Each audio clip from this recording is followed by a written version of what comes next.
Today, the Deputy Chief Minister of Meghalaya, who is also the Minister in charge of Public Works Department (PWD), Prestun Tinsong, inaugurated the Waumkra Bridge located at Maulai Nongpleng in the presence of local MLA of Maulai, Prosesti Saukme. The Waumkra Bridge is one that connects localities of Jayau and Maulai. This bridge was built at a total cost of Rs 5 crores through the Central Road Fund.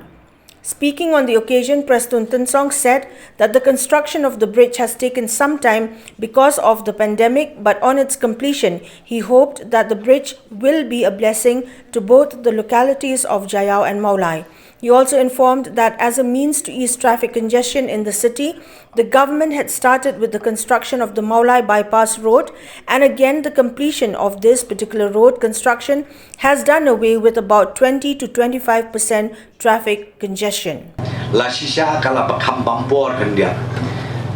nakadau jong ka pandemic nakajau jong ketika kedrum keram nang tang ai burom yo extend engineer jong iru kadon ruk ka kerlain kan dia kesosat kan dia tak jaga doni jaga kan dia basosat tenre ka kandu lala ban penbek ngai komle ya pikit tra jaga baro bangi lala ban penbek ban menta kan ke jingking kelalong ban menta ka sngi lala ban pendot kam kan lo ke mentoi ya ke Jayau kan lo ke mentoi ya kam olai Brokowi taba tang bat syatib lang na ko aban pentip pi bahakine ki kendiat telikis nem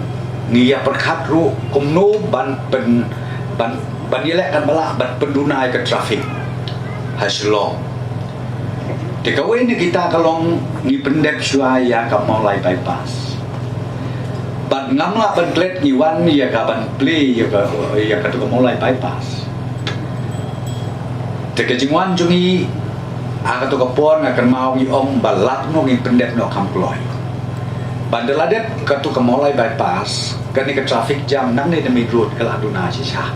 imat kumba arpo 100% laduna kan ni ka ke traffic